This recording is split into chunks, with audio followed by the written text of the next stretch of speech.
What's cracking, ladies and gentlemen? 49 coming out another community shoutcast for the OUSA Dota League Season 2. We're loading into a best of 3 series being played by NLC Viking up against eSnug. So this is for the Group 1 playoffs. One of the last few series left in the Group 1 playoffs. I believe Team Rageface has recently disbanded. And so every group series now is a lot more important, especially with Rageface disbanding, as it will determine which team will be able to move on past the group stages into the round of 8.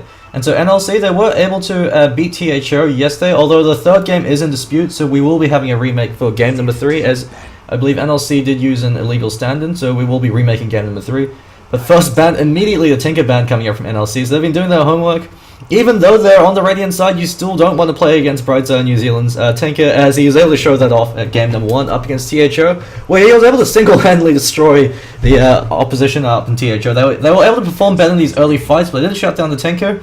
And once Brightside New Zealand reached that point of no return, he was able to run around shotgunning everyone down. Doombringer first ban coming up from eSnug. Doombringer fairly standard first ban because of how much he gets from the offlane, how difficult it is to really shut him down. They instead decide to ban out the Titan there as the second ban, and so Faceless Void still is in the pool. Usually you see something like an Invoker or Bat Raider ban, so Bat Raider also is available to NLC. That could be part of eSnug's strategy.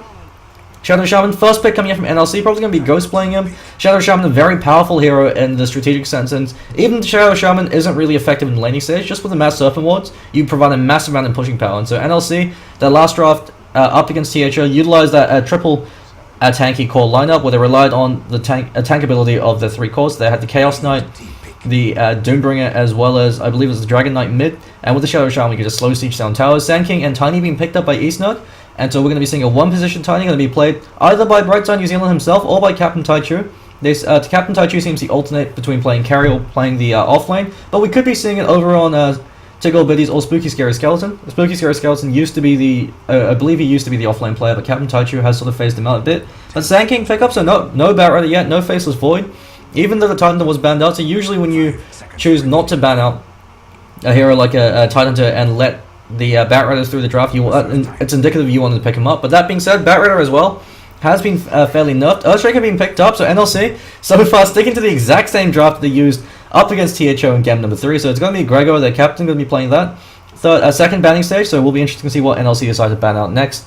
The Tiny in that 1-position role does actually do a lot of work, but the biggest drawback with the Tiny is he needs a fair amount of farm to get going. You need the Aghanim Scepter, and then you need another item, and then you can start taking fights. If you've got a Wisp, then Tiny doesn't necessarily need those items to be effective. You can still use the Wisp relocate to help set up ganks. And you could even decide to go for something a bit crazy. Into RTZ from Team Evil Geniuses. He has run something like an Armlet Medigian into Mask of Madness Tiny. That being said, I'm pretty sure he was trolling that game, so Armlet Medigian is a great pickup on Tiny, as well as the Mask of Madness. They are very cost-efficient pickups, but not necessarily the greatest pickups. The Aghanim Scepter gives you the ability to farm, push, and fight at the same time. So it's an item that's simply too powerful to really ignore. eSnug banning out the Vipers. A lot of teams in the ODL2, especially in the current, so far in the group playoffs, have been banning out the Viper. They don't want to deal with the Viper because of how powerful he is in the laning stage. He's the best 1v1 hero in the game. Hands down, he beats every other 1v1 hero, with the exception of maybe the Razor, but even then it's a 50-50 toss-up. If the Razor player makes a misplay, the Viper can easily capitalize and go for a kill attempt. Ember Spirit being banned up by NLC, as well as the Wisp. And so they're faring either the mid-position Ember Spirit or the core position, but with the Tiny and with the Wisp banned out, Tiny most likely going to be the offlane hero, the safe lane farmer, sorry. You used to see Tiny in the mid lane. In fact, in Dota 1, before the Aghanim Scepter was introduced, Tiny used to be run almost exclusively as a mid lane ganker. But with the introduction of the Aghanim Scepter, as well as the implementation of Wisp, he has slowly transitioned into a hard carry role. Now you only ever see him as a hard carry, unless you're going for some fun pub strats with someone like a Centaur Warrunner or a Techie, since you could toss him in. And the Death Prophet being the final ban coming out from eSnug. Death Prophet's a hero that is hard counted by a lot of adamant heroes, such as the Viper or the Templar Assassin. Templar Assassin actually completely destroys the Death Prophet in the mid matchup, because with the refraction damage you could disregard the Crypt Swarm, you could also out CS and out deny them, and once you get the side blades you could deny and harass at the same time. Venomancer secondary pickup for eSnug. The Venomancer Sand King combo works very well, since Sand King's biggest weakness, especially in the early stages of the game when you've only got level 1, level 2 Barrow Strike to play around with, is he's got a very low initiation range. Venomancer, on the other hand, with the Venomous Gale, I believe it goes up to 900 range if you blind fire it. It gives you exceptionally good initiation power, since you just walk up, you click the Venomous Gale on them, you gale them. If you get caught out by the Gale, especially this early on, you are dead. It's a 15-second snare, probably the best level 1 ability in the game, with maybe the exception of Blade Fury, but even then, Venomous Gale is a lot more reliable, since the 15-second snare means that everyone in your team can just beat down whatever target's being called out. Third pick coming out from NLC. Will be interesting to see how what they decided to pick up, especially since they don't have the roster they used in the last few games. They've actually, this is the first game that I've seen them play with their complete roster, and so they've got Yal as well as NLC Viking, who's currently going by NLC. Brewmaster is the third pickup for NLC, so probably going to be the mid lane Brewmaster. And there are 2 supports picked up, so they haven't picked up the offlane or the safe lane farmer yet. Brewmaster, he's a very powerful hero. He actually is usually called in the first banning stage against certain teams as a respect ban. And the reason why Brewmaster is so powerful, especially with the rework to the Drunken Brawler, he's guaranteed to be able to find a lot of farm in the mid lane. It's very difficult to dislodge him, similar to a Dragon Knight, because he's very beefy, and he's got a very reliable way to clear out the wave. He could contest you for runes, or even if he's unable to, you'll be able to find some CS. And the Drunken Clap is actually one of the most powerful nukes in the game, because not only does it do a huge amount of damage, it scales very well at all stages of the game, it also provides a crippling movement and attack speed snare. And since Brewmaster right-clicks very hard with the Drunken Brawler, if you ever get caught in the clap, you're going to be eating a lot of damage, and that could potentially even turn into a kill. And so Brewmaster is able to win against a lot of ranged heroes mid, if he's able to catch them out of position and get that clap off on them, just because he could turn around, he has a huge amount of kill potential. You have to respect the Brewmaster, you have to keep your distance. He's kind of like Gregor Clegane, you don't want to get too close, you don't want to throw because he will beat your ass into the ground. Skywrath Mage being picked up, so we actually could be seeing a core Venomancer or a core Sand King. Most likely going to be, we could be seeing a Venomancer mid with the Skywrath Mage Sand King duo, as the Skywrath Mage works very well in conjunction with the Sand King. You set up with the concussive shot, so Sand King can land off the Burrow Strike, then you follow up with the Arcane Bolt or the Ancient Seal, and you should be able to bring them down. And the later stages of the game, both of them bring a huge amount of damage to these teamfights. Skywrath Mage, the Mystic Flare, can instantly pop the Shadow Shaman, and Sand King at the Epicenter can decisively win you fights, especially when you've got the Poison Nova on top of that. And so if we do see a Coremancer, so the Venomancer in the mid lane, up against the Brewmaster, he should be having a very easy time. You could either choose to max out wards, or you could go for a much more active ganking build, where you max out the Sting and the Gale. But I mean, the Sting and the Gale build very rarely is used. Even if you do decide to max out Sting, you always want to max out wards, especially with the fact that wards now propagate half the amount of damage that you get from your Poison Sting. So you can just spam out those wards. Brewmaster can't do anything to those wards, and so he won't be able to push, even though he can clear out the wave faster than the Venomancer. And Venomancer, once he gets a lot of levels, especially with a maxed out Sting or maxed out wards, can really start to do a lot of damage to your towers. And if you decide to gank him, he'll always be able to make the trade if he has, especially if he has his ult online. And since he deals such a massive amount of dot damage, especially considering the fact that Shadow Shaman is extremely squishy, and Earthshaker, he's beefier than the Shadow Shaman, but he's fairly squishy for a strength hero, especially since he doesn't really build any items that give him survivability, apart from the Blink Dagger. So NLC started deliberate in their 4th pickup. Will be interesting to see what hero they decide to go for. NLC in their last game up against THO, the only game I've actually seen them play, they did like to go for the tanky Tricore, and with the Brewmaster they could decide to go for a tanky Tricore once again. They could easily pick up a strength carry. The Wraithing is still available, as well as the Chaos Knight, which I believe it was Amaratsu that picked them up in the last game. So it will be interesting to see what NLC decide to pick up. And eSnug, with their lineup, they have a bit of flexibility. You also could be seeing a Skywrath Mage mid. Brightside New Zealand does love to run a lot of support heroes in the mid lane. He used to do this in the ODL1 with the Shadow Shaman, but we've got the very conventional Razor pickup, and so Razor, he could also be sent in. We could be seeing an off-lane Brewmaster. Brewmaster has a lot of flexibility in that sense, just because he is so hard to kill. You can have him in the off-lane as well, although it's not the greatest role for the Brewmaster, since you want him to be able to get a fair amount of farm. You want Arcane Boots to Blink Dagger as soon as possible, since once you have those items, you could take these fights and completely control the tempo of the enemy team. With the Storm Panda up, you can Cyclone up one of their core support heroes, so for instance, you could catch out the Sand King, completely remove him from the fight all the time before he gets a BKB, use the Earth Panda to stun the Skywrath Mage, and then kill him, as Skywrath Mage is very squishy. And then your teammates are able to do the rest, and you've got a huge amount of lockdown. Earthshaker is a one-man CC party on his own. Every single one of his abilities has some kind of stun built into it, especially with the Aftershock. And so Earthshaker, he can Blink Initiate with the Echo Slam, follow it with the Fissure, and then the Enchant Totem. With the maxed out Aftershock, has 4.5 seconds of stun just from the Aftershock alone. Aftershock is completely overpowered on any other hero apart from the Earthshaker, and it's the reason why the Enchant Totem works with him. Ursa Warrior being the 5th ban, so it's a respect ban. Out to Captain Taichu, who plays a fantastic Ursa, was able to use it in game number 2 up against Sing2 to take a surprise game off them. And we're going to see Magnus being picked up, so it will be very interesting to see how they decide to lane this. We could be seeing an off-lane Magnus with the Venomancer mid, or we could potentially be seeing a Skywrath mid. We could be seeing the Venomancer Sand King Tiny combo over in the top lane, or if they decide to clash aggressive tri-lanes, it gives them a lot more flexibility. We could even be seeing a solo Skywrath Mage in the top lane to go 1v1 against their off laner, and then have the Magnus in the mid lane, or vice versa, have the Magnus go into the solo lane, Skywrath mid and mid lane. eSnug, their draft is difficult to read and how their lane's going to work out. The only thing that you have to keep that's completely constant for eSnug is that the Tiny's going to be a core position role. He has to be their safe lane farmer, and the Sand King has to be their primary support, so he's going to be their 4th position. Elder Titan picked up, so he's a very powerful hero, especially in conjunction with the amount of magic damage they have. since his natural order completely not only removes magic resistance, but in Dota 2 it actually amplifies magic damage. And since Razor provides a huge amount of damage in both magical and physical damage with the Plasma Field as well as the Eye of the Storm and his right clicks, it's a very deadly combo to fight into. The only drawback is Elder Titan. While he is a very powerful offlane hero, he is fairly greedy in the sense that you need a fair amount of levels for him to really be effective. But that being said, if it ever comes to these team fights, Elder Titan can, especially in conjunction with everybody else, can pretty much decisively win you the game. The Earth Splitter in conjunction with the Fisher from the Earthshaker, as well as the Mass Serpent Wards, will instantly be able to kill 2 heroes off. We actually got Captain Taichu of the Skywrath Mage and Brightside New Zealand under Magnus. And so we could be seeing a solo safe lane, Skywrath Mage, with Brightside New Zealand in the mid lane, and an aggressive tri-lane coming out with Spooky Scary Skeleton, Tig Old Biddies, as well as Cease Cheese. So just going to introduce the players from both teams. Brightside New Zealand, the captain for Team eSnug, going to be over in that Magnus, and I believe he's going to be rotating to the mid lane. Never mind, looks like an off-lane Magnus as he's starting with boots first. So you could usually tell what lane the hero is going into based off their items. If a hero starts off with boots, almost always going to be the off-lane solo, as they need the extra mobility. Spooky Scary Skeleton, boots first up in the Sand-King. This is the great item choice in the Sand-King, as it really alleviates his biggest weakness in the early stages of the game, which is the limited initiation range with the Burrow Strike.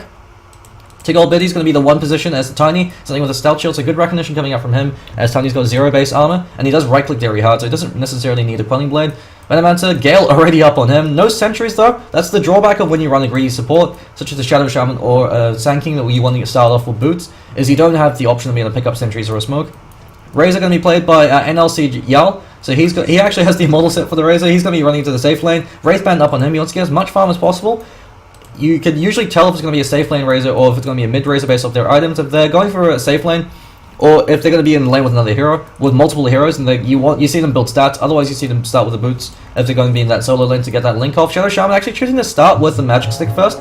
Disagree with this item build. The Magic Stick doesn't actually give you anything unless you're against certain heroes such as the Bat Rider or the Bristleback, in which case having the stick can save your life, but since you're going to be, especially since you're going to be the 4 position role, you want to, well actually it's going to be the 5 position with the Earthshaker being the 4 position, you want to make sure that you start with boots first. Insano going to be the Brewmaster heading to the mid lane, going for the pretty standard Boulder Rush, and we've got Gregor actually Fisher blocking to ensure that NLC, I believe this is NLC Viking, he's going to be heading to the top lane as the Elder Titan, and he's actually holding on to the vast majority of his gold. Because there's Stout Shield and Tangos, and with that Fisher block, it will guarantee that he gets level 2. We've already got a very early ward being placed out, so it's a safety ward coming up from him. And it looks like we're going to be seeing a Skywrath Mage in the mid lane, so Captain Taichu up against Insano should be having a fairly easy time, but he has to be careful. While Skywrath Mage is very mobile, he is incredibly squishy, so if he ever eats a clap, Insano has the option to be able to turn it around and go for a kill attempt. Insano actually deciding to start with a clap at 1 as opposed to the Drunken Brawler. You usually see Brawler at 1 if you're going to be in a 1v1 matchup, as it guarantees you're going to get a few creeps. But Captain Taichu doing what Skywrath Mage does best, being a dick and throwing owls at your face. He's very powerful in that mid lane if the enemy hero doesn't have much regen or if they're forced to burn through it very quickly. The way to beat the Skywrath Mage is just to bring more regen than he has mana, since he's going to burn through his mana a lot faster than you're going to burn through your regen. It's usually a tango for an arcane build. He actually eats a fish to the face, so Gregor running over to the mid lane, provides some support. He did this in their game up against THO, and looks like he's going to be stacking for his team. And so he's already got the first stack over the medium camp, and with 4 clarities up on him, he'll have mana to be just constantly rotate mid and place pressures by throwing it out. Ghost actually takes a lot of harassment damage from the creeps. He's got to be a bit careful. Brightside New Zealand looks like he leveled Skewer at 1. He has been gotten a lot of damage drained out for him by Yal, so Yal's going to be having a fantastic time in this safe lane. But Brightside New Zealand, as the Magnus, his damage doesn't come from his right clicks, it comes from the Shockwave that he has available to him. He's picked up a point in it now, and with the fact that he's able to pick up level 2, despite being a dire offlane, he's off to a fairly good start. The drawback of when you have Gregor constantly stacking camps like this is while it doesn't show your mid has a fairly easy time, it means your safe lane is actually under a lot of threat, since Ghost, he isn't really able to do all too much with his zone up Brightside. He did go in for a bit of harassment damage, but he wound up taking more damage than Brightside did. Brightside, he's going to skew himself out of there, unless he wants to lose a lot of damage. He decides that the damage is worthwhile, wants to hold on to his mana for now. Ghost, he's doing his best to zone him out, so he's doing a lot better than the game up against CHO, where Feral got a huge amount of golden experience for absolutely nothing. And Viking over in the top lane, 2 points up in the Ancestral Spirit, using it to zone out Caesar Cheese. The advantage of the Elder Titans, if your supports are ever left alone and you catch him out, if you get enough charges up with the Ancestral Spirit, you can actually go for a solo kill, just punch him to the ground. And Insano, he's actually very low, he's got the bottle on him, so he's going to use that to keep himself up relatively hale and hearty. Skywrath Mage, he's also got his bowler, but he's actually choosing to max out the Arcane Bolt, so fairly standard build coming up from him. And Gregor should actually be able to take the Invisibility Rune in the bottom lane. Looks like he's already rotating over, and with that Invis Rune, can actually set up a First Blood gank attempt over on Captain Taichu if he uses the Fissure to block off the ramp here. So the Captain Taichu can't get past it, and he's forced to a man fight with Insano. Insano could be the go for the kill, but that being said, with how low his HP is, Captain Taichu might be able to make it a trade as well. And so Gregor has to wait for an opportune moment, since if they engage right now, Skywrath Mage will be able to kill Insano before he's able to kill him, since the HP is so low. And Skywrath Mage, while he is a very powerful support, you usually don't see him mid, because there are other heroes that can make better use of the golden experience that you get. But Skywrath Mage, that being said, if you are able to get a fantastic start on the Skywrath Mage, give him a lot of early levels and a lot of early farm, he can dominate the map and run around, kill everything that moves, since the Arcane Bolt is such a huge amount of damage. So NLC, they have to try to weather the storm and try to get their BKBs up on their core heroes. Once they get those BKBs up, then they can completely disregard the Skywrath Mage. The support heroes still have to be careful, but if the core heroes can survive, they could easily be able to kill him. So Skywrath Mage is very squishy, and so all he provides you is damage. He does provide you the utility with the Ancient Seal as well as Concussive Shot, but the main reason you pick him in that core position role, so he could dish out huge amounts of damage and kill everything. But that being said, the advantage of the Skywrath Mage, especially one that's receiving so much golden experience, is how well he counters the Brewmaster. When Brewmaster blinks in, you blink, clap, then split. So when you blink, otherwise if you don't clap and then split, they could easily run away from your Broodling, so that means that you'll only be able to lock down one of the heroes, especially if they split very early on. You need to clap to ensure that your Broodlings are able to focus fire down target and be able to get their CC rotation going. And so when he blinks in for the clap, or even as he claps, you can catch him up the silence. Ancient Seal is 0 cast point, and I believe he's got about 600 range, so it's very easy to be able to catch out the Brewmaster, so long as Captain Taichu's ready, willing, and able. But since he seems to be a fairly good player, and since reflexes seem to be fairly sharp, he was able to disjoint a fair few spells using that Blink Dagger. He's going to be ready, he should be ready, well at least have the preparation in the back of his mind, to know that once Brewmaster picks up his Blink Dagger, if he's with his teammates, he has to be there to be able to catch him out the silence. And if you catch out the Brewmaster with the silence, if Brewmaster goes into a fight and is unable to get a good primal split off, you immediately win that fight. His entire team is dependent on Brewmaster being able to get his combo off. The Elder Titan won't be able to set up his Earth Splitter without some CC rotations coming out from the Brewmaster to be able to lock people in place, or without the Earthshaker. Earthshaker picks up the Invis Rune, and with that clarity up, he'll have enough mana for a Fissure. So Captain Taichu has to be very careful, but that being said, Gregor is very low. He's fairly fragile just because he's level 1. He will probably be able to pick up level 2 off the back of this creep. So there we go, he probably will have a point up in the Aftershock. And Captain Taichu, over in the mid lane, he's farming up a Storm. He does have more CS than the Brewmaster, which is fairly surprising, but that being said, with the sheer amount of zoning capability that Skywrath Mage has, it's not quite unheard of, just because Insano has to be very careful, since every time he goes close, Taichu's able to bolt him in the face. But he's starting to run out of mana now, and without that rune, he's going to have to rely on Bottle Crowing. Looks like he's got that Bottle Crow going. Insano, he's able to find some farm now, since it looks like Captain Taichu's playing very defensively. He knows that the Earthstrike is missing.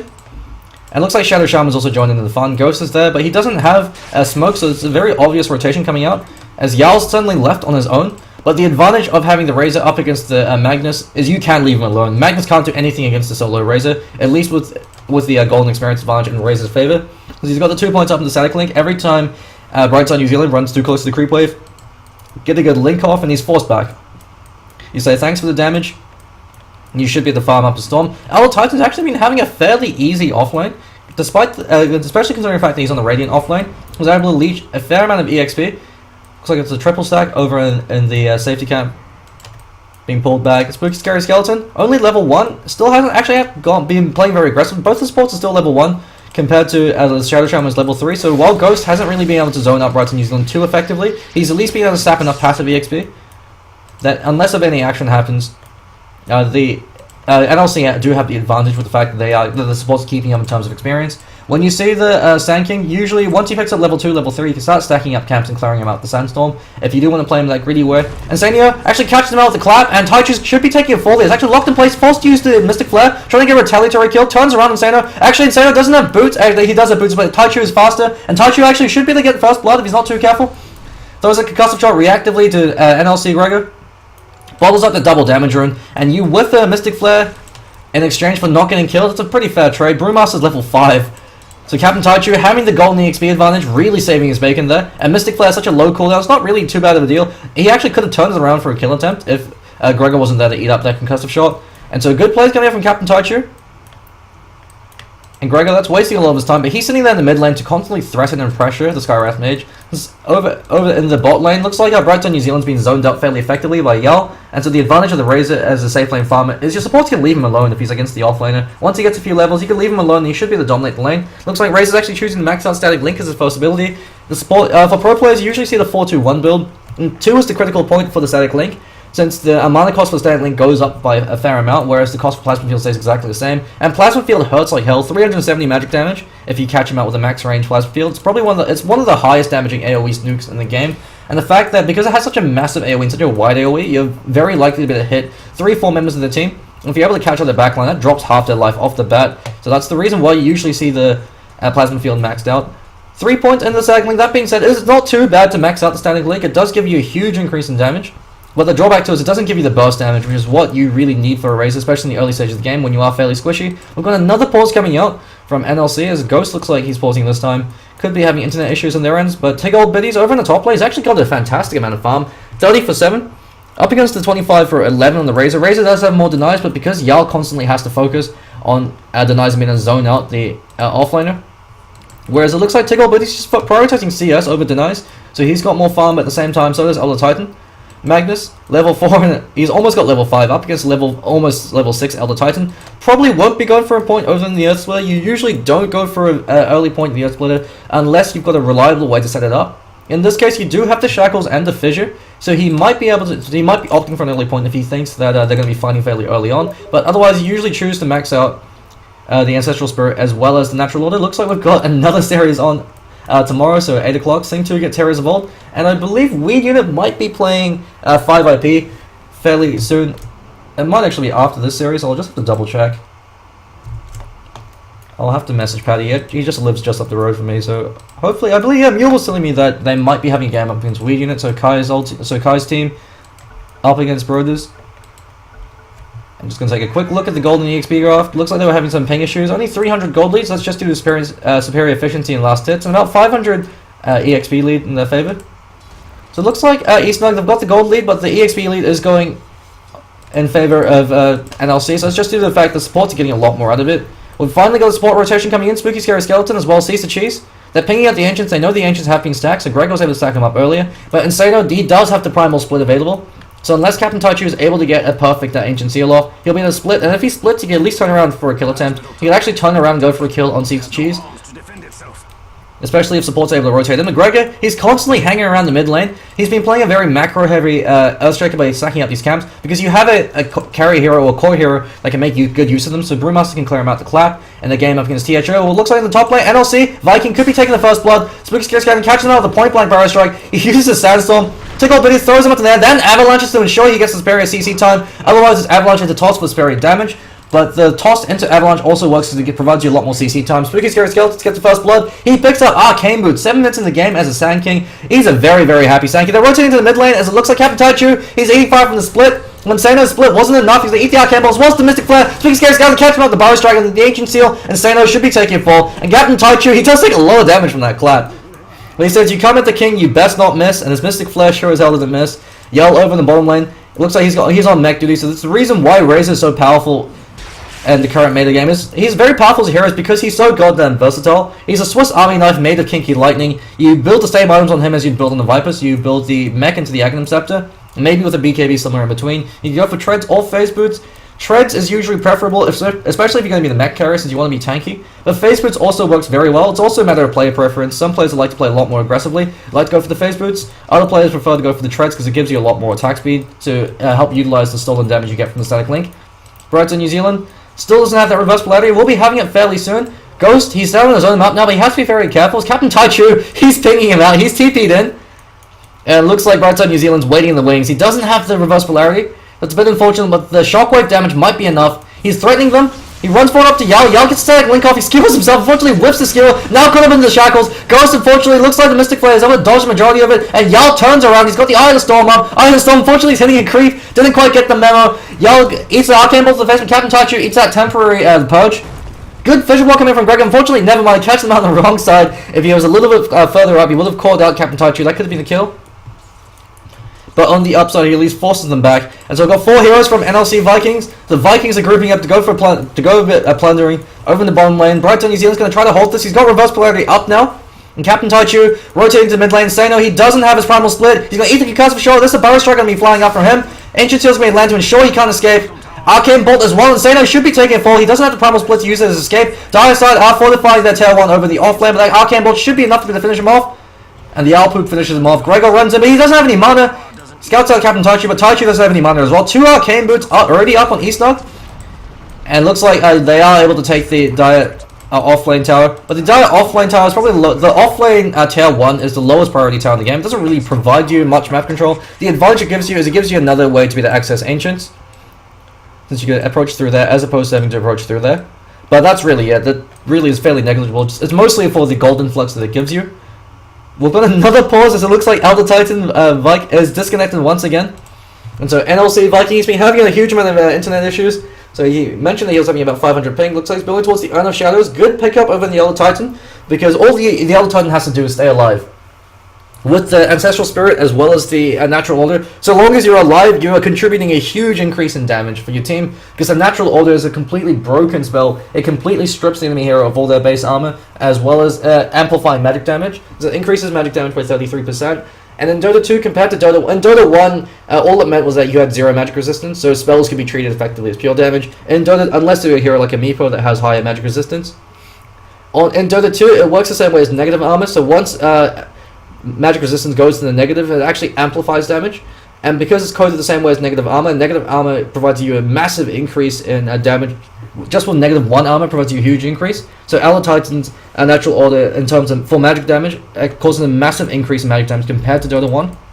It's the reason why you see Elder Titan fairly often, or not fairly often, he's a fairly uncommon pickup, but you do see the Elder Titan in Dota 2, especially as a counter pick to heroes such as the Morphling or the PA. Whereas in Dota 1, he's fairly ignored. The only competitive team successfully run the Elder Titan was Na'Vi back in, I believe, 2006, 2007, 2008, fairly long time ago when Elder Titan was first introduced.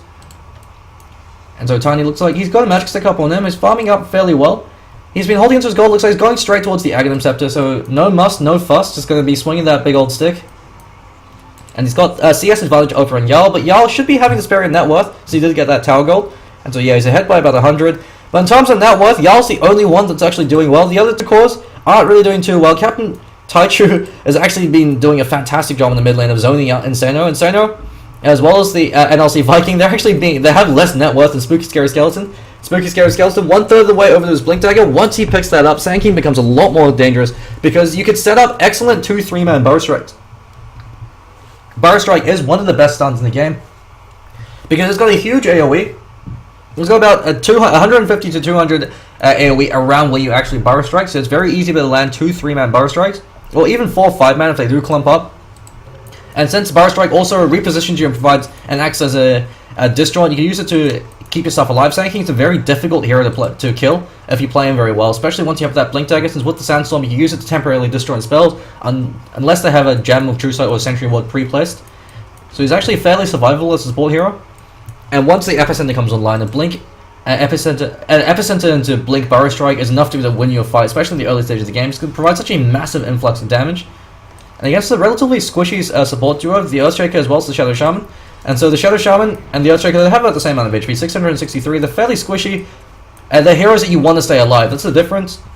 The Sand King, once he gets his Epicenter off and once he gets a good Burrow Strike, he doesn't really care if he dies. He's done his job. He might be able to get an extra Burrow Strike, or might be able to do a bit more damage with the Sandstorm, but that's really it. If he gets an Epicenter off, he's done his job. He's more than happy to die. Same thing with the Venomancer. If you get a good Nova off, you're more than happy to die as well. Shadow Shaman, you want to stay alive for as long as possible. If you just get your wards off, you still are able to contribute a huge amount. But because you're investing so many resources into the Shadow Shaman, because he does provide so much utility, especially with the lockdown, you want to keep him alive for as long as possible. Mystic Fire unfortunately whiffs on NLC Viking. He just backs away. The Mass Open wants to ensure they're able to muscle down that tail on the mid lane. That's a much more important tail, because that now opens up access into the jungle. And so it means that it makes it easy for you to be able to get their safe lane, since you could go for a long smoke rotation in. And with the jungles when the enemy's jungle's threatened, it means that you can farm their jungle with impunity, and it starts to deprive them of gold. Looks like the top tier one over for the offlane for the Radiant side is going to be taken for. Yama should be able to deny it. Teleport throws out one more right click, and he should be able to deny in time. There we go, he denies it. And so NLC, they are ahead in gold, despite the fact that they're behind in kills. Actually, looks like it's about even gold, so that deny does bring it back into even. But in terms of experience, eSnug, they actually have started capturing an experience now, just because NLC, they have been grouping up a lot. So So the Vikings are in plundering, but they haven't really been able to bring much in. They've been able to take towers, but they need kills so the supports can stay ahead. Or at least maintain relevancy. But the Venomancer, he's only level 3, so that is the advantage they have. Gregor and Ghost, they've got much more experience on them. The smoke has broken, so they know that Caesar Cheese is hanging around. At least a hero is currently pulling. They're going to assume it's Caesar Cheese, but they want to go for Tigol Biddies. Tigol Biddies, he's about halfway to his Agnum Scepter. He's got about 1,100 gold up. We can build one of the 3 pieces he needs. Gregor spots out Caesar Cheese. There should be a Fisher coming out to play a block him and turns him into chicken. Fisher flies out. Ancestral Spirit to provide the natural orders whilst the damage. Gale lands on 2. Good response coming out from Caesar Cheese. He should have immediately died if Ghost. If they went for the Fisher and then the Shackle, that would have been a dead. That would have been a dead Venomancer. But it looks like they didn't coordinate effectively, since they were forced to use the Hex to ensure he didn't get away. And they ate the Gale. And so no, caught the Ancient Seal. He went for the split. Wasn't able to get it off. And he should be taking a falls. Captain Taichu smacks him into the ground. And they should be able to take the tail one over the safe. It looks like the TP response is coming. Yao, he pops the Eye of the Soul. He goes very far forward, gets caught up with the Avalanche toss combination. He gets killed up with the output once again. NLC caught up with the reverse polarity. Mystic Flare drops as well. Spooky Scary Skeleton steals to kill the Burrow Strike. They do get the tower, but in exchange they lose 3. And eSnug are very happy with this. They're getting much needed experience on their heroes, so it's a 4,000, 5,000 experience lead. And the gold lead, despite losing their tower, getting 3 kills, especially 3 kills on all 3 of their core heroes, is incredibly important if you keep them down. Yao's the only one that's keeping ahead. The rest of his team is tapering off.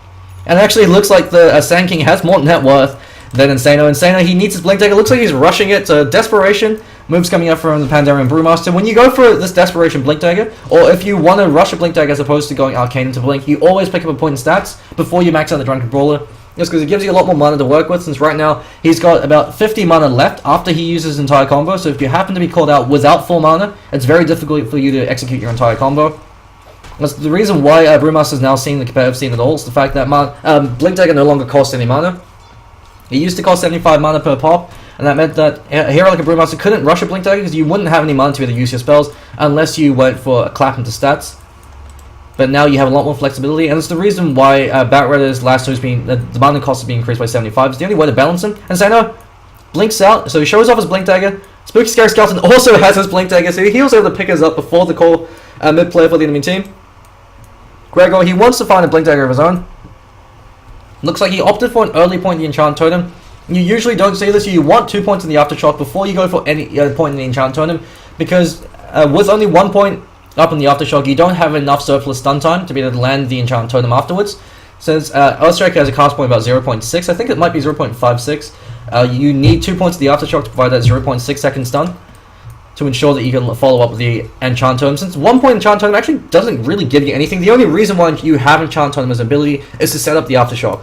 And when you've only got 1 point in the Aftershock, you're just wasting 50 mana with the Enchant Totem. You're not going to do much damage with that Enchant Totem hit, so you're really relying on the extra lock time it provides. It also increases the mana efficiency of your Fissure, since if you get a melee range Fissure, so you land both the Aftershock as well as the Fissure itself, you actually deal a fair amount of damage. Aftershock stacks up very quickly. But NLC, they're grouping up as 5, they want to go for these pushes, so long as they have the Shadow Shaman, they know that when they group up as 5, they should be able to take a tower at the very least, or be able to deal a fair amount of chip damage. But it looks like Gregor didn't get the memo, he actually TP's in the mid lane, and so they're grouping up as only 4 now. And if eSnug, if they group up as 5, they can actually capitalize on this, but it looks like Tigol Biddies rotating back to the Fountain Meter regen up. Looks like he's about 1,000 gold off his Agnum Scepter, so he's having a great game. He should be picking it up in the next 2 to 3 minutes, 2 to 2.5 minutes at the rate he's farming. Once that comes online about the 17-18 minute mark, Tiny becomes very scary. He's now battle ready. Look at how goddamn tanky he is. 1.8k HP up on the Tiny. You don't have enough damage to kill him unless you commit everything. And if you're committing everything on the Tiny, then the Skywrath Mage just poops on your face with the owls. Then the Magnus is able to kill you with the constant shockwaves coming out from him. Looks like he's got enough points up in this skewer to be able to start having to invest points over in the Empower, and the Empower is absolutely terrifying to Tiny. He has already got a 50% cleave. Viking eats a full-blown Mystic Flare to the face. He runs forward instead of running to the side, and that Owl Poop should be able to finish him off. Captain Taichu immediately backs off. Cool guys don't look at explosions, and he's got a level 2 Mystic Flare to play around with now. Looks like he's actually going towards a Bloodstone, and so Bloodstone, an item that you usually only see if you're snowballing, but looks like he is balling fairly well. Bloodstone New Zealand! Bit embarrassing coming up from him. Blinks completely whips the skewer, and Gregor just backs away. He says, "Sup," keeps on strutting. Gregor with the arcane boost is constantly able to throw those fishes. He actually could go for a Fissure blocker from Brighton New Zealand, but he's got his own Blink Dagger, so double Blink initiation coming up from eSnug. Venomancer looks like he's going towards the Ring of Basilius, so he hasn't really been receiving much love. But the Venomancer, with the 2 points up in the Sting, as well as the Gale, once the Nova comes online as well, the team fight from eSnug becomes a lot more terrifying. And Razor, Jarl, he's going to be building towards the Aghanim Scepter. And so he's sworn to carry your burdens. And he's going to be carrying his team from the look of it. Once he does get that early Aghanim Scepter against eSnug, though, it's not going to be as effective because they have enough magic damage to be able to kill him very quickly. Or Tiny could just beat his face in. Usually, if you're going for a rushed Aghanim Scepter, you need another survivability item. The mech usually is enough, but when your team's behind in experience, and when you're playing against a team that has a massive amount of burst magic damage, you want to build a BKB first. And so if you build a BKB, there's nothing anyone on eSnug, apart from the Tiny, can do to be able to kill you. Magnus can throw out a few cheeky right clicks with the Empower, but if it's just the Tiny, you just static link him, and you could kill their entire team. So the Aghanim Scepter this early on, it makes sense in the fact that they're going for this group up push kind of team style. But the issue with it is when you group up as 5 like this, you're eager, you will walk into Spooky Scary Skeleton and gets a great blind epicenter, catches it out Viking with a Mystic Flare, he gets pooped in the face, Earthsplit flies, catches out Caesar Cheese, and looks like it kills Spooky Scary Skeleton. Caesar Cheese is going to be taken forward as Jarl's able to smack him down. Looking to decide to whip the creep just for shits and gigs. He's got the plasma field coming off cooldown. Caesar Cheese tries to deny himself, but he's denying himself to the wrong creep, so they don't do much damage. And Razor does clean him up. And Brighton, New Zealand, he blinks himself out, so Insano not able to get that kill. Didn't use his clap for that. Wasn't really in a good position to go for the clap. I guess he could have blinked into the epicenter and then clapped and then gone for the split. But he wasn't able to respond in time. And so they trade the Elder Titan in exchange for 2. So it looks like... Actually, it looks like NLC actually came out on top of that. They had the Mass Serpent Wards available. Looks like Ghost used them earlier to do a fair amount of chip damage to the Tattoo. And they should actually be able to finish off this Tattoo. eSnug, they don't really have much of a defender. What they do have the Mystic Flare online now, so they do have to be fairly careful. But Gregor, he's able to delay the aggression coming, the counter push coming out from eSnug with that fissure. And they're able to pick up that Tattoo, so NLC, while they are behind, they're at least trying to make up for in gold. I believe they should be even to actually slightly ahead in gold, but the experience difference could be critical at this point. Sand King, once he gets that level 2 epicenter, becomes a lot more terrifying. Venomancer now has the Nova. And Tiggle Biddies, Aghanim Scepter, swinging that big stick, 2 points up in the grow. Tiny, when he gets level 2, level 3 grow, that's when he becomes incredibly terrifying, especially once he has that Aghanim Scepter. So you can't run from the big bad Tiny. Grow gives you a huge increase in movement speed. You've got the Avalanche as well, so toss to be a closed distance, so you could toss in either the Venomancer or you could toss in the Sand King. So if you cannot jump the distance, you'll have to toss him, and then they can set up for you.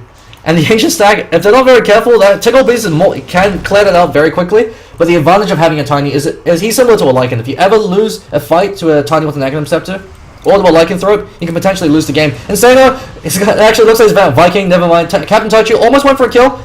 And Tickle Buddies, he's just smacking down the creeps in the mid lane, threatening that tower 1. So they're going to be taking their second tower again, the first tower that hasn't been denied. Insano goes in with the clap. He goes in for the primal split. Unfortunately, he gets forced out with the Bow Strike.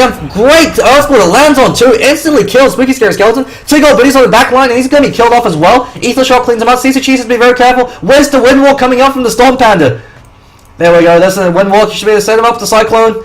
And you line him up, and then Jarl knocks him right the hell back down. He's got Plasma Field online. Gregor, he preps the Enchant Totem. Shackle flies out just to ensure it, and then Gregor steals it with the fissure. So great Earth Splitter coming out from Viking. He's able to turn that fight around. And that's the power of the Elder Titan. You have to respect that. Every time you clump up and 2 heroes get caught by the Earth Splitter, you're guaranteed to take a lot of casualties in that fight. Even if you do win it, you're going to at least make it a trade. And Blink Dagger now up on Gregor. And with that Blink Dagger, he can start setting up these fights for his team. Brights on New Zealand, we haven't really been seeing all these very successful reverse polarities coming up from him. It's usually actually Captain Taichu that's initiating these fights by running in, going balls deep, throwing out the Mystic Flare, and using that Ancient Seal to try to get a pick off, or at least force the hero back. Or Spooky Scary Skeleton, but now they have to rely on Brighton to try to get a good reverse polarity to help set them up. Since Tickle Biddies, he can't just walk into the thick of it. While he is very tanky, if he gets caught out with the Earth Splitter, he will die. The Earth Splitter, especially in conjunction with the Natural Order, does an obscene amount of damage and takes out a third of your life just off the bat. And then there's the Maim on top of that. So you cripple and stand up. Elder Titan choosing the max out Natural Order opposed to the Ancestral Spirit, so fairly a good build coming up from him. That's because he chose to go for the early point in the Earth Splitter, and that 4th point in the Natural Order makes a huge difference compared to the 4th point in the Ancestral Spirit. If you're doing well in your lane, or if you're in the mid lane, then you max out the Ancestral Spirit because of the damage buff it gives you. Otherwise, the Natural Order does a lot. Tiny, if Viking actually moves a bit closer to him, he'll be able to see that he's around because of the Natural Order debuff up on him. He's being pinged out. Gregor's also waiting there in the wings. And Tickle Biddies is running back towards his teammates. He doesn't really feel quite safe. Probably wants to be building towards a BKB. It's the only way NLC can kill him is with magic damage. And so once you pick him a BKB, they can't touch you. Razor's the only one that can touch you. And with the rest of your teammates, they'll be able to back him up. Since Razor isn't going towards a BKB of his own, you should be able to kill him off the back of your team fight. or with all the points up in Grow, he should be able to break that link fairly easily, since Razor looks like he went for Tread, so he's just going to be as tanky as possible. So Treads or Phase, it really is a matter of player preference. Neither are superior. They both have their uses depending on your playstyle and depending on the way that you want to play that Razor. And looks like Shadow Shaman, so Ghost, he's actually picked up his Blink Dagger, so that just goes down to the fact they've taken 4 towers. So the tower gold gives you a support, enough gold to be fine with the Blink Daggers, and when your supports have Blink Daggers and the enemy supports don't, things get very dicey. As he's the cheese, he's the one that's lagging really far behind. He's the poorest hero on the map. Viking looks like he's defending the mid lane, but there's rotations coming in. Spooky Scary Skeleton lines him off the point blank Burrow Strike. Mystic Flare flies out as well. They very quickly clear out. Spooky Scary Skeleton has to be very careful and actually died to the tower. That last tower hit should be to bring him down. Sandstone unfortunately isn't available. Poison never committed over on Gregor as well as the Brewlings. The Brewlings don't really give a damn though. Sees the Cheese going to be taking a fall, and Gregor gets a great 2-man fissure, even though he does block them on the wrong side. The fact he's able to stun them could mean that if the Wind Panda runs stuff forward, he could actually get a Cyclone. Storm Panda, Miss Micro coming out from Insano. You really got to split the Storm Panda. There's no point in right-clicking the Storm Panda because he's dealing piercing damage, so he doesn't actually deal that much damage. You want to use him to constantly be cycloning them. If you're not locking down 2 heroes every time you split with the Brewmaster, you're not really effectively microing him, since the Cyclone is the reason why he's so powerful, as you completely remove a hero from a fight, and you stun and lock and kill the other one. And Razor over in the bottom lane looks like he's grouping up for a push. He's almost got his Agnum Scepter, he's halfway towards it. He looks like sort of casual clarity just to ensure that he can keep throwing out the Plasma Fields. The thing to keep in mind with the Razor, especially if you go Treads, one of the reasons why you see pro players go opt for Treads over Phase is the fact that you can Tread Switch. There's no point in going for Treads if you're not going to Tread Switch. You should always make it a force of habit, especially in a hero like a Razor where Plasma Field has such a long time before it hits. It's very easy to set up the Tread Switch, and it makes a small difference, but it's quite potent. Captain Taichu, once again, doesn't even need to look at that explosion as he blows up Gregor. So he avenges sees the cheese. Spooky Scary Skeleton. Well, probably going to be building towards something like a Veil of Discord. Right side New Zealand, pings coming out from NLC, they're out for blood, the Vikings are on a raid. And Ghost actually blinks forward, catches out Spooky Scary Skeleton, who has a very short range Burrow Strike, gets turned into chicken, turns around, Yal gets a good stack, link up, never mind, he didn't get any charges from that. As Brighton New Zealand back the hell away before he can respond. Ancient Seal up on Yal, he eats the Mystic Flare as well as the Owl Poop, but now that he's got a few points up in the Unstable Current, every time you throw out that Owl Poop, you're going to get it purged up. Brighton New Zealand, he tanks the entire Earth Splitter, but he's got bubble charges, so he should be good to go. And on the top lane, Tiggle Biddies, doing what Tiny does best, slow sieging while the rest of your team is away. Yal turns around, but Yal's at half HP. Tiggle Biddies could actually turn around the combo if it was off cooldown. Unfortunately, used it to farm up earlier, so he's forced back. Echo Slam from Gregor, catches out too. Spooky Scary Skeleton caught up the Shack, he's going to be taken for Brighton New Zealand. He could actually commit for that for the reverse play to save his teammate, instead decides to back out. New Zealand Jesus doesn't have time for any of your problems, he's too busy dealing with other shit.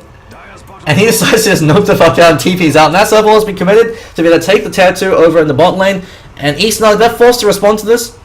But without Brightside New Zealand there, he's going to have to go all the way back to the fountain. Actually, the Master Open Wards, they were dropped far too early. There's no creep wave to provide that covering fine, so they cleared off very quickly. Gregor once again going to be taking a fall as he's caught out with the Ancient Seal. Never mind, could be staying away for a bit longer. The L-Poop might be enough to really bring him down. Primal Split being used, he gets a kill. Sees the Cheese going to be a retaliatory kill. As the Venomancer, he just wanted to kill everybody. He wasn't even able to get his ult off. And they should be able to take that tattoo. Fortification being used as well. This is a very expensive tattoo tower. They're using everything to keep it alive. Good Cyclone. Epicenter coming out, but the Brewling was able to spot it out. NLC Viking, he's the one that's going to be eating the output to the face. Courier being spotted out. And Captain Taichu's on the hunt. He should be able to get it. Skywrath Mage moves fast enough. Actually, never mind. The micro coming out. Hasted up into the trees and it just barely keeps it alive. Brightside New Zealand. Blink Dagger's coming off cooldown for him fairly soon. He still hasn't. We haven't even seen a great RP from him yet. Only on one hero. Ghost is completely out of mind, goes forward with that skill. If he skills Integral Demand skills on cooldown, Mystic Flare completely whips the time around, you can't land them all. Captain Taichu chasing off Insano, Insano's going to be taken full. Ghost caught up by Spooky Scary Skeleton. Tiggle Biddies now joins the fray. 2 kills, and Captain Taichu is absolutely on fire. 12 Bloodstone charges up on him. Skywrath Mage with 12 charges in the Bloodstone is terrifying, just because he chewed through so much money. He can actually opt to maybe even go for something like an Agnum Scepter, get that double Mystic Flare off the bat, and quickly just destroy a single target. But that could be a bit far-fetched, just because the Agnum Scepter, the ult chews through so much money. I believe it's 600? No, never mind, it's 800 at level 3. So never mind, you won't even have enough mana to be able to use your full combo. And Tiggle Biddies, he took a while to get going, but now he's got the BKB up, and now that Tiny's got BKB, there's really nothing he could do. The only hero that can go toe-to-toe against the Tiny is the Razor. That's if he gets a good link off. That's if he doesn't get blown up. He's got his Agnum Scepter of his own. And so he's got that insane pushing power coming out But eSnug, they were able to trade space for time. They lost a lot of their towers, but because they came out ahead in these kills, and because they were able to farm up the map and get a lot of experience up on their heroes, they're not really playing that much of the deficit, because what's the experience going their way? Actually, experience it's only 2,000 gold, and the gold lead's finally 2,000 gold their way, but the 10,000 EXP lead is what's going to break the camel's back. When your heroes have a lot more levels to work with, when you've got the level 2 ultimates online for your support heroes, especially with that level 2 epicenter, wasn't the greatest epicenter. He only clipped Gregor on that last one. And Gregor, his items haven't really progressed. Same with the Shadow Shaman. He's got enough to start building towards the Aghanim Scepter, which is what I'm assuming he's going to be building towards, because the Aghanim Scepter and the Shadow Shaman, it gives you, I believe, a 45% increase in damage, an absolutely astounding amount of damage that increases your mass open wards by. The Ancient stack still hasn't been cleared out. There's no point in stacking the Ancients if you don't have a hero that can clear them, because when the enemy team has a hero that can clear them, with the Tiny, if they ever catch out your Ancients and realize they're stacked, they can clear them out. And that gives you a huge influx of gold at the expense of your team. Since Razor, he can't really clear out the Ancients. I don't think either Storm... Actually, no, either Storm should work on Ancients. It just doesn't work on Roshan. So you could potentially use that to try clear out the Ancients.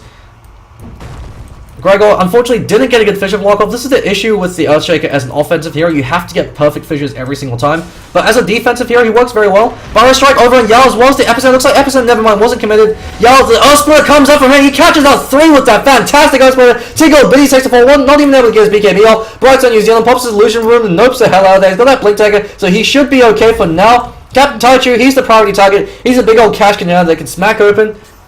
But he's able to nope the way out of there as well with that 4-staff. And it looks like Yao, he's going to be the retard Magnus for his team. He stands there, draws as much fire as possible, and the cheeky Earthsplitter flies out off the back of that while you're focus firing the Razor. Then he turns around. So Razor plays very similar to the Viper. You play exactly the same with the Viper. You get in the front line, you make them initiate on you, and then your teammates follow up and clean them up since they've blown all their spells. Mass Serpent Wards were used offensively, so you don't have that to be the push. That's actually being pinged out. But with the fact that eSnug have taken all the casualties, actually they should be the respawn in time to defend, especially without the Razor there.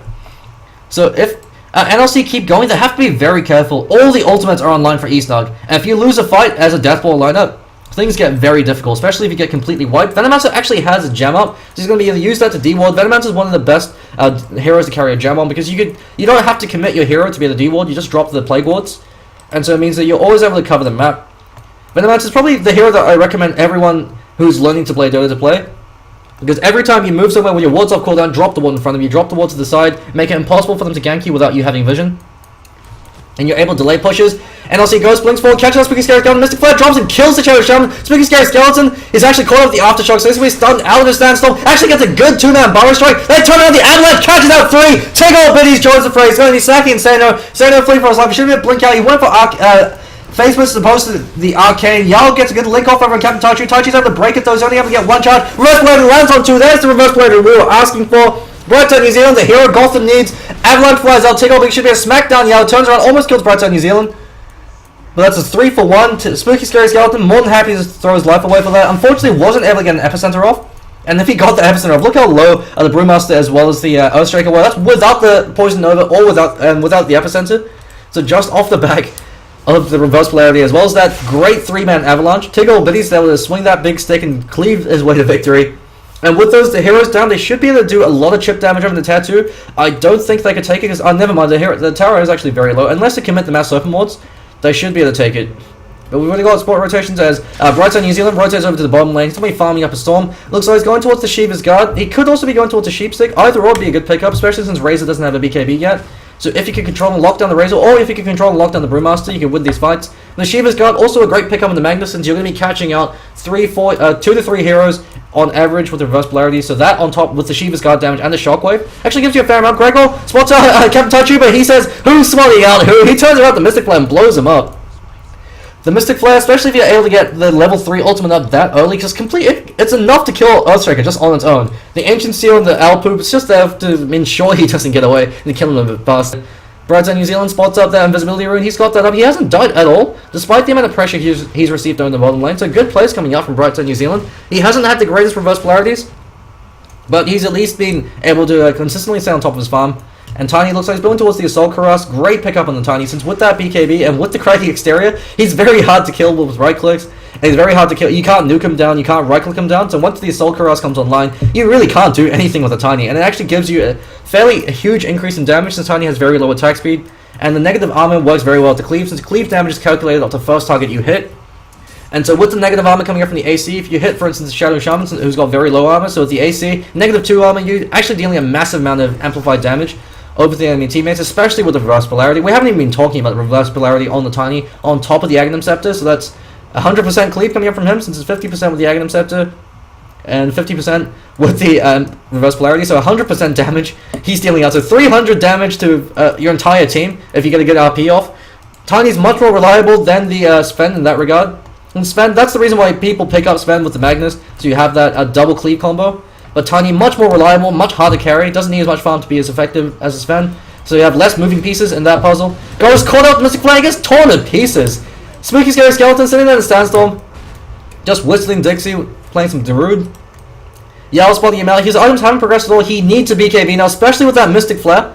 Skywrath Mage is fantastic against heroes like the Razor that rely on being a retard man and draw as much fire as possible. If you kill them very quickly, if you're able to kill them with very little risk to yourself, because the Mystic Flare, you don't have to put yourself in harm's way to do that, especially since you've got a 4-staff as well. Skywrath Mage hasn't been punished. Actually, Skywrath Mage, as well as Brightside, they haven't taken a single death this entire game. So great plays coming up from them to ensure that they're never in the wrong place. They're always being able to position themselves perfectly. Skywrath Mage and the Magnus are heroes that stress positioning above all else. If you don't position effectively against a Skywrath Mage or against a Magnus team, they will completely destroy you. If you get called out, one 5-man RP will end the game at this point, especially with the big bad Tiny there.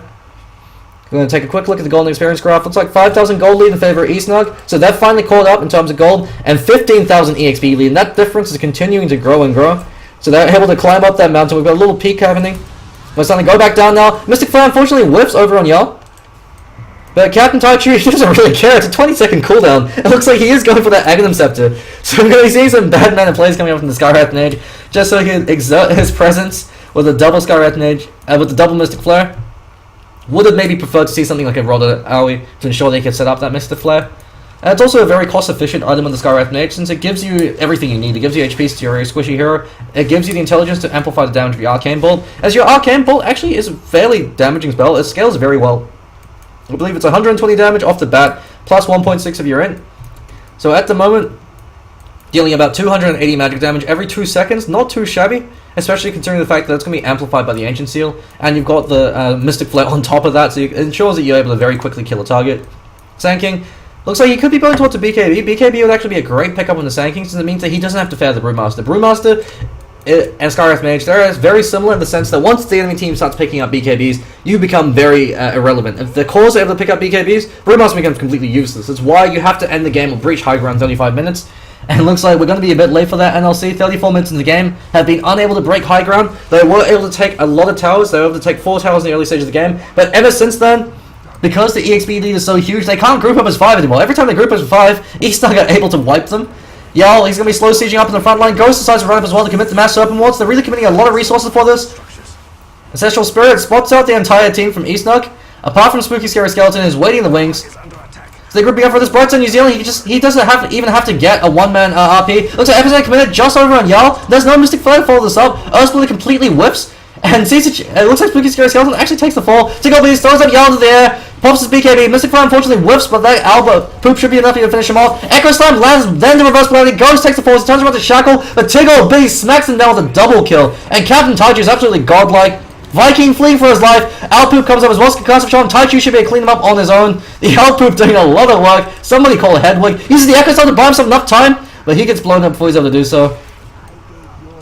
And it looks like Insano, the only one left alive for his team, fleeing for his life. Brightside New Zealand, he actually uses the reverse polarity just on 1. Looks like he actually cancelled the reverse polarity for that one. But they're able to get it. So Brightside New Zealand, he's only been landing 1 2-man reverse polarities, but he doesn't even need to land a full team reverse polarity. His teammates are picking up the slack for him. Bit unfortunate for Spooky Scary Skeleton. I guess he was waiting on the Skywrath Mage to come in and help him out. So he's sitting there pinging his team, saying, Team, where the hell are you at? Let's take old biddies with that Assault Karasi. It should actually be finished up on him by now. He's almost got enough to finish it. They should be able to take the tier 2 in the mid lane. But it looks like we've got some defense coming out, so Gregor immediately comes in with the fissure. He was able to get a very good Echo Slam off from that fight. I believe he actually used it to cancel the reverse polarity. And it looks like the Elton's going towards the pipe. But he's starting to lose relevancy because he's gone to the point where it's very easy to kill the L-Titan, so L-Titan has to stay alive to be relevant. Looks like we've got a Blink Skewer. He finally catches it over Yao. Yao gets blown apart by the Mystic Flare, and Tiggle, but he gets the last hit with that right click. And that's his Assault Karate completed. And the big bad Tiny with the AC up. Looks like Brewmaster finally does pick up his Aghanim Scepter, but it's not really that relevant at this late in the game. Just because you have to get it by the 20-minute mark for it to really be effective, especially if that calls out BKBs. Goes, drops Master Emeralds, gets punched to the ground by Tiny, who just buries him in, but he's going to die to the Earthsplitter, and the Earthsplitter cleans up. Mystic Flare drops by Captain Taichu, does a bit of damage over Insano. But eSnug, they've had enough, they back off to lick their wounds. They know they're ahead, the only way they can lose this game is if they throw. And Brewmaster, because he went for the a phase boots opposed to the arcade, it means he can't spam out the Drunken Haze as much as he'd like to. It means he has to manage the mana a lot more carefully. You usually almost always see Brewmaster go for arcane boots. You used to see phase drum Brewmaster and then maybe pick up a Blink Dagger, but nowadays the meta for it is you almost always have to build the arcane boots for him. It's absolutely critical just because he can do so much with his spells. The only thing that limits him, the only thing that balances the Brewmaster is the fact that he's got a very poor mana pool. Drunken Haze, before the target of BKB, was completely neutered his effectiveness in these fights. The clap does a huge amount of work, and the fact that it also provides a snare is fairly effective. Drunken Haze is now an AoE ability as well, so if they ever clump up and get caught out, you can actually do a huge amount of work. And so now I call out the Mystic Flare as well as the Ancient Seal is going to be taking a fall. Never mind, he's actually able to stand his ground. Taichu got shackled, but they interrupted the shackle. That actually keeps him alive. He says T1 to his team. Yao gets a good link off. He throws out the Plasma Field, but there's no Sentry. Sentry now drops. Spooky Scare's got the Blink Tag. He blinks out of there. And he should be in the making now, especially the Burst Strike online. Ghost, very questionable play coming out from him. He had the shackle. Taichu was dead to right, but he decided to let him go. So he let the big fish fly. And Yao, he's doing what he can. But he's not as relevant as he was before because the enemy team can kill him very quickly now. Razor's an attrition-based carry. He relies on staying alive, similar to a Weaver, similar to a hero like a Necrophos. He wants to stay alive for as long as possible. Mystic actually whipped, and Captain Taichu might be taking his first death of the game. Yeah, with the shackle there, this time it's not cancelled. Takeover base comes to throw out the Avalanche, but now he's 1v3. He pops his BKB, he decides to actually fight this. Static Storm is on cooldown, and he decides, hey, maybe this isn't such a great idea. He decides to back off. So he wastes the BKB charge, and Captain Taichu, he's back in 5 seconds, even though he was a massive cash pinata. But it looks like Shadow Shaman was the one that cleaned him up. Actually, never mind. Looks like he came back to... He died twice. How is that even possible? That must be a bug. Huh. So he took 2 instances of damage and he died twice, huh? Volvo, please. Game-breaking bug, so Shadow Shaman gets a fair amount of gold, and Razor, he picks up a huge influx, so he's almost golded his BKB. Once Razor has his BKB, they might be able to take a fight if they're able to get a good initiation off. So all eyes on Gregor, but the advantage of eSnug's lineup is if you have to go on Brightside. If you don't go on Brightside, he will get a good reverse polarity on you. But if you go on Brightside, then the Sand King comes in, and Spooky Scary Skeleton is able to get a good 4-5-man Burrow Strike to the epicenter, and then that could win a fight. So who do you go on? Unless you can catch both of them out, you can't initiate. And you've got good counter initiate with the O-Splitter, and they'll able to use that, they'll able to rely on that as a crutch in the early stages of these fights, because Razor was tanky enough to survive their first salvo of spells. But now Razor isn't that tanky anymore. He will get blown apart by the Skywrath Mage, especially a Skywrath Mage now has a Mystic, as an Aghanim Scepter, so he could drop 2 Mystic Flares and instantly kill you if you called out in the stun. Caesar Cheese, with that gem doing some very aggressive D-warding, so good recognition coming out from eSnug. They're starving out the map vision coming out from NLC. They've only got 1 ward, and that's an aggressive ward. The jungle's completely warded up. And they're going for Roshan. Tiny's a fantastic Aegis carrier because he's very hard to kill. Since he's one of those carriers that's very tanky, but doesn't necessarily have to build damage items to be able to deal damage. And so good luck killing Tiny the first time. When he comes back with the Reincarnate, especially if he chooses not to whop his BKB the first time, he then has that to play around with as well. And we've got a Refresher Orb over on Brightside New Zealand, so he doesn't even have to land great RPs. If he catches out 2 heroes with an RP, he can refresh and go on 2 other heroes, and then that will be the win of the fight. If he can refresh and lock down 2 heroes for 8 seconds, that's going to win you a fight. So Magnus playing a similar role to the Tidehunter, not quite as reliable as Tidehunter, since it's easier to zone out the Magnus than the Tide. And not quite as reliable since RP is much more difficult to land. He's actually called out the Echo Storm. Gregos should be able to catch him out with the Fissure. A lot of hate being on him. He's able to land a good 2-man reverse polarity. He actually catches out the Brewlings as well. Goes, catches out Captain Taichu. Reverse polarity flies out again. It's the second reverse polarity. Brightside New Zealand takes 4. Catches out the team though. Looks like Aegis the Immortal does get claimed by Brightside. By Tickle, but he's actually, never mind, he died. They weren't able to take Roshan. Roshan's actually, NLC are winning this fight. Captain Taichu, Roshan actually should be able to smash him down. He's not too careful. And Senio, no first to bash on him, fleeing for his life. And things are actually looking fairly grim for eSnug. If Shadow Shaman was alive, they could have actually lost their tier 3 for that. Captain Taichu turns around. He could decide to drop the Mystic Flare if he really wants it. There we go, there's the Mystic Flare. Turns around with the Outpoop as well. But one more right click from him and it brings him down. And Jarl, Yarl's already there. He's got the BKB up. 15 seconds before it's off cooldown. Sand King buys back. Skywrath Mage will be up fairly soon. He's got the epicenter. Never mind, he used the epicenter in that fight. Wasn't actually able to get a great epicenter off. He's Static Storming, but he's giving him all the Static Storm damage. What are you doing? The Static Link is still proccing. You're actually making things worse. Blink out of that Spooky Scary Skeleton. So Yarl, he's now hitting 300 damage for a right click. You can't go in on him now, Spooky Scary Skeleton, please. So some Jamie level plays coming out from the Sand King, who decides to give Yarl a full Static Link charge. BKB is now up on Razor, and NLC, the comeback is real coming out from them. 7,500 gold lead in favor of eSnug, but Roshan should be taking a fall. And 15,000 EXP lead. The EXP lead is falling fairly quickly. And Brewmaster actually went for the Aegis.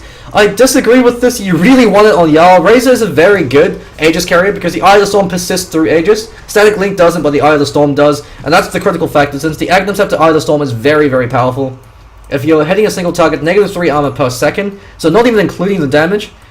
And considering the fact that Eye of the Storm even does physical damage, it's a huge increase in damage just by sitting next to someone. Skywrath Mage picks up another Arcane Boots, so he can drop 3 Mystic Flares immediately if he really wants to. He's kind of regretting the Aghanim Scepter upgrade now, since if he had the Rod of Owie, he'd be like guarantee Mystic Flares, he'd be the guarantee he survived there up against Insano. Or at least for a little bit longer. But we've got a Smoke Gang coming up from eSnug. If either team wins a fight, they can take a set of racks and potentially the game.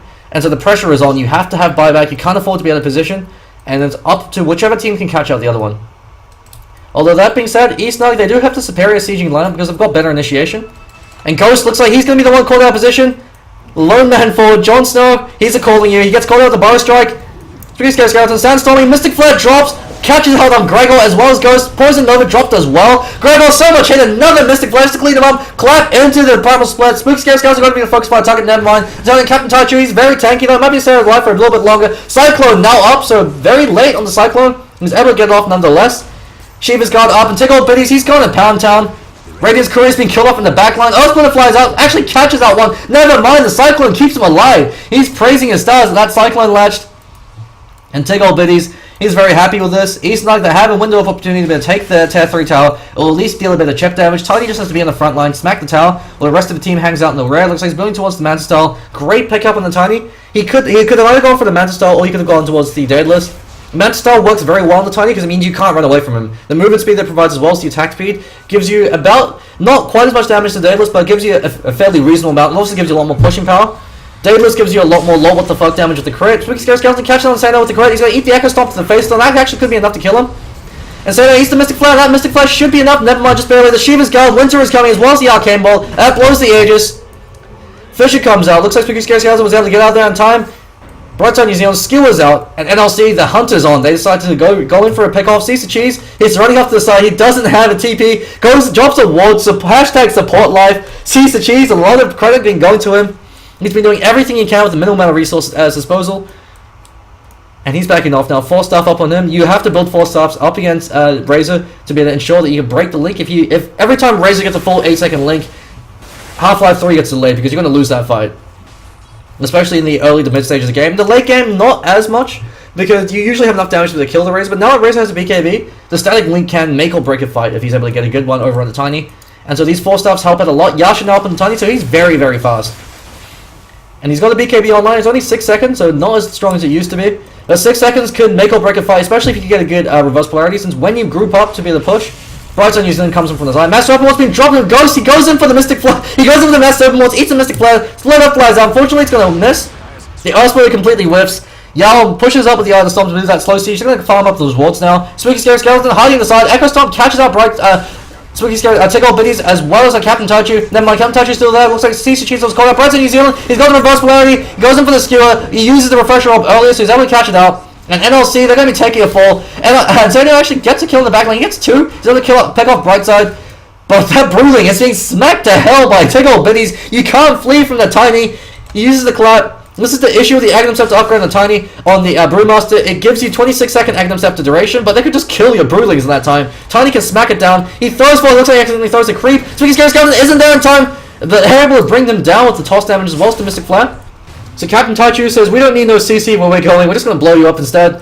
And with the big bad Tiny alive, they should be able to pressure their Tier 3. They did lose their Tier 3. though, so the split push has to come out from NLC if they want to try to turn this game around, as the bottom tier 2 towers actually taking a lot of damage and will actually die to creep pressure if no one goes in to defend this. And it looks like Spooky Scary Skeleton, he volunteers his tribute with the Sandstorm as well as the Caustic Finale. He should be able to clear it up. He actually should have used the Caustic Finale to deal that damage to Siege Creep. So for God knows whatever reason, Caustic Finale works on Siege units, even though they don't even have Blood. Bloodseeker's Thirst also works on them as well, so those Siege Creeps, not too sure what the hell they're made out of. Mystic Flare completely whiffs, Yarl gets caught out with the Avalanche, and we've got 2 buybacks being forced down. eSnug, they immediately back away. They know that if they kill them now, their cores no longer have buyback, and if you catch their cores without buyback, that's a 1 fight.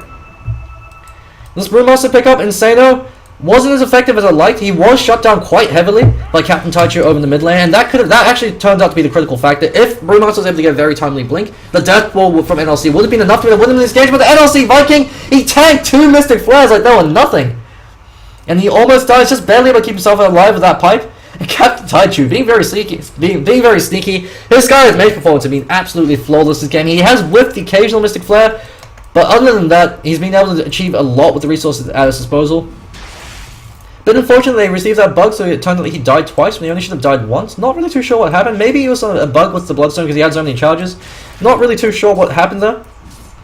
But Brightside New Zealand, Refresher Orb's going to be coming off cooldown, so he's going to have that double reverse polarity, and that alone can win you the fight. And double reverse polarity with the double Shiva as well. That's a fair amount of magic damage coming out.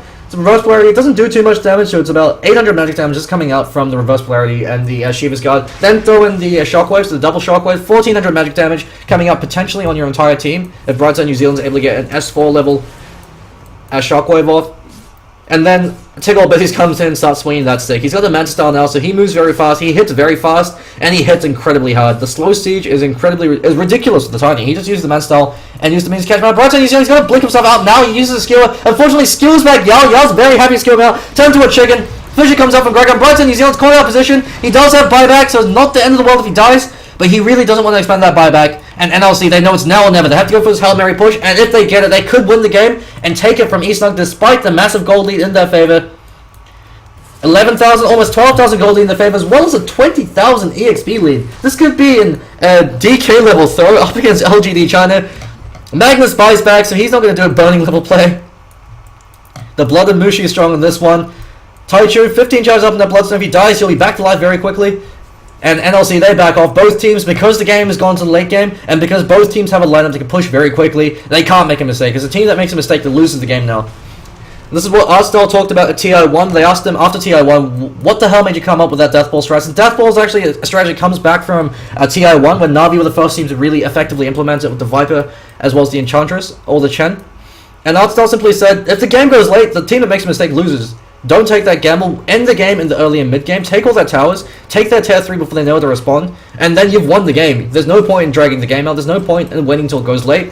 Because at that point, a single mistake, even if you're incredibly far ahead, can mean that you lose the game. And so why take that chance? And that's basically the definition of Death Ball. It's the motto that Death Ball lives by. You want to end the game early when you have the upper hand. And not leave anything to chance. The newbie, they execute what's called, it's not necessarily Death Ball, it's more of a shutout strategy, where you rely on the macro advantage from taking those early towers. So you take away their tier 1s and their tier 2s, they no longer can farm their jungle. This entire area is now under threat. They can't farm this area because you have wards up, you've got an early gem up, and if they go out on their own, you pick them off, and then you use that to be able to breach their high ground. Great 2-man reverse polarity, skill is out, Epicenter coming out from Spooky Scary Skeleton, lands on 2 as well as the Mystic Flare. They immediately kill 2 off the bat. Where is your Mass Serpent Wards now? Where is your Earth Splitter? And the slow siege coming out from Tiggle Beast. They don't even need slow siege, they go for fast siege now. Fortification being forced. Brightside New Zealand catches out Yark to choose to expend the reverse polarity just for him, but the Mystic Flare's able to clean him up. Mystic Flare, the reverse polarity being coming out on Insano. They want to kill Insano before he can get that clap off. He's able to get that clap off. Great 4-man fissure coming out from Gregor. Brightside New Zealand could be taking it full, but he's expended his payload. He's very happy to die at this point. It doesn't really matter. Take out Biddies, toss them into the air. The Brewling's ultimately being used defensively. Good echo, never mind the fairly poor echo slam. Fortunately, just clips 2 and Gregor feeds his life away as the Mystic Flare is able to tear him apart. Take out Biddies, just cleans up your racks in the meanwhile. And it looks like game, set, and match, as you can't stop the big bad Tiny. You can clear up a set of racks in about 15 seconds alone with the amount of items he has. Instead, Captain Taishu is able to catch him out. We've got Shiva's flying out, so winter is real. And they're able to finally clean him off. Spooky Scary Skeleton and Brightside New Zealand very low, but Tiggle Buddies, he doesn't give a fuck. He's got 3.2k HP. He's going to be able to mega you before you can respond. They do have Mess Up and Ward's Up. They could try to respond to this. But Tickle, but he'll be able to kill Terra in 10 swings. Ghost going to run up to drop that Mess Up and Wards. Yao calls GG. And he's been tossed up in the air and blown up with the Mystic Flare. Tickle Bees might be taking fall to the Echo Storm. Earthblade now flies out. So they get a kill. But that's going to be Mega Creeps up. And the Rax finally, the Ancient finally blows up. 51 minutes, 34 seconds in. Very close game 1. It wasn't necessarily over for NLCs. If they were able to win the fight in the 40-minute mark, they could have won the game. So all came down to Spirit Execution coming up from eSnug. They messed up once. Brito was able to get a great 2-man initiation with that RP. And they were able to end the game off the back of that. So we're just going to take a quick break and we'll be right back with game number 2.